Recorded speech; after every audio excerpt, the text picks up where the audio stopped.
দর্শক স্বাগত সবাইকে জাহাপুর বাজার টু কাদিরদি বাজার ভ্রমণে। আজকে চলুন আমরা দেখে আসি জাহাপুর বাজার থেকে কাদিরদি বাজার যেতে কত সময় লাগে আর কি কি পাই। আমরা প্রথমেই রয়েছি কাদিরদি জাহাপুর বাজার এলাকায়। সেখানে একটি বাস দাঁড়িয়ে যাত্রী নামাচ্ছিলেন, দুই পাশে দোকানপাট দেখছিলাম।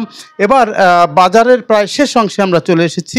শেষ অংশ পার হয়ে যাচ্ছে এরই মধ্যে। তবে রাস্তাটি কিন্তু খুবই সুন্দর। এটি মাসকান্দি ভাটিয়াপাড়া আঞ্চলিক মহাসড়ক, যেটি শুরু হয়েছে মধুখালীর অংশ থেকে। এখন আমরা রয়েছি কিছুক্ষণের মধ্যেই আমরা পার হয়ে চলে যাব বোয়ালমারীর অংশে, অর্থাৎ সামনে একটি সেতু পার হব, ছোট একটি কালভার্ট, সেটি পার হওয়ার পরেই আমরা চলে এসেছি। এই যে দেখতে পাচ্ছি কিন্তু লিচু বাগান, এই লিচু বাগানগুলো এগুলো কিন্তু মধুখালী উপজেলার মধ্যে পড়েছে এবং এখানে কিন্তু প্রতি বছর প্রচুর পরিমাণে লিচু উৎপাদন হয়। আপনারা যারা ফরিদপুরের লিচুর কথা শুনেছেন তারা কিন্তু এখানকার লিচুই খেয়ে থাকেন। অর্থাৎ জাহাপুর গ্রামের লিচুর সুনামি আলাদা। তো আমরা জাহাপুর বাজার থেকে পার হয়ে সেই লিচু বাগানগুলোকে ফেলে সামনের দিকে এগিয়ে যাওয়ার চেষ্টা করছি বা এগিয়ে যাচ্ছি। দর্শক, তার আগে বলে রাখি যে আমরা প্রতিনিয়ত এ ধরনের যে প্রোগ্রামগুলো তৈরি করে থাকি মূলত ফরিদপুরকে নতুন করে আপনাদের সামনে উপস্থাপন করার জন্যে। আপনারা ফরিদপুরের মানুষ, ফরিদপুরকে চিনেন জানেন। এই যে সেই কবরস্থান, দস্তরদিয়া কবরস্থান, কাদিরদি যাবার আগেই পড়ে। এই কবরস্থানটি বাম পাশে রেখে আমরা এগিয়ে যাচ্ছি। সুন্দর একটি মসজিদ দেখতে পাচ্ছি। যেটি বলছিলাম যে এই ভিডিওগুলো তৈরি করার উদ্দেশ্য হচ্ছে ফরিদপুরের বিভিন্ন জায়গাকে, আপনার পরিচিত জায়গাকে নতুন করে আপনার সামনে তুলে ধরা, আর যারা চেনেননি তাদেরকে নতুন করে ওই জায়গা সম্পর্কে ধারণা দেওয়া। আর এই উদ্দেশ্য নিয়েই কিন্তু আজকের ফরিদপুর যাত্রা শুরু করেছে। আমরা খুবই আনন্দিত যে আপনারা শুরু থেকে আজকের ফরিদপুরকে নিজের মনে করে নিয়েছেন। নিজের মনে করে নিয়ে আপনারা সবসময় কিন্তু ভিডিও দেখেন, ভিডিওগুলোতে লাইক করেন, কমেন্ট করেন। অনেক ভিডিও আমরা খুব অল্প ফলোয়ারেও আমরা দেখেছি যে লক্ষ লক্ষ মানুষ আপনাদের সাথে অ্যাড হয়েছেন, দেখছেন। তো আমরা এরই মধ্যে কিন্তু 2 মিনিট 15 সেকেন্ড পার হয়ে গেছি। আর হয়তো 1 মিনিটও লাগবে না এই কাদিরদি বাজারে যেতে।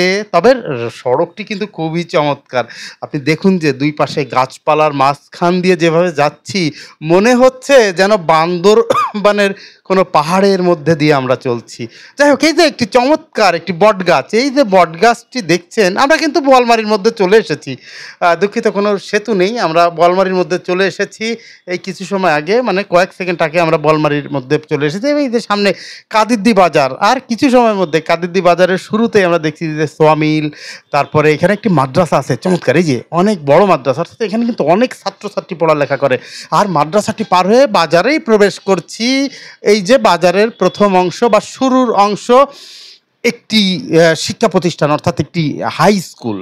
অনেক অনেক অনেক ছাত্রছাত্রী কিন্তু এই হাই স্কুলটিতেও রয়েছে। আমরা দেখতে পাচ্ছি কাদিরদি উচ্চ বিদ্যালয়, যেটি কাদিরদি উচ্চ বিদ্যালয়, সেটি পার হয়ে সামনের দিকে এগিয়ে যাব। ডান পাশে একটি মসজিদ আছে, এই যে এখানেই ডান পাশে একটি সুন্দর মসজিদ আছে।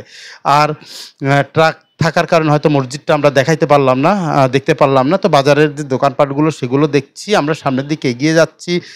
খুব শীঘ্রই আমরা এই বাজারটিও পার করব। দর্শক, তার আগে বলছি যে আপনি যদি এই ভিডিওটি দেখে থাকেন তাহলে আপনার কেমন লাগছে নিশ্চয় আপনি লিখবেন। নিশ্চয় আপনি এই বাজার দিয়ে যদি কখনো যেয়ে থাকেন সেটিও আপনি জানাবেন, কমেন্টে জানাবেন। আপনার একটি কমেন্ট কিন্তু আরও 10 জন মানুষের কাছে এই ভিডিওটিকে পৌঁছে দেবে। কাদিরদি বাজারটি কিন্তু আগের থেকে বেশ উন্নত হয়ে গেছে। এখন কিন্তু অনেক ধরনের দোকানপাট ঠাসাই বলা যায়। তো সেই দোকানপাটগুলো দেখছি, অটো, ভ্যান, রিক্সা সব মিলিয়ে কিন্তু চমৎকার। ভালো থাকবেন, সুস্থ থাকবেন। সময় শেষ।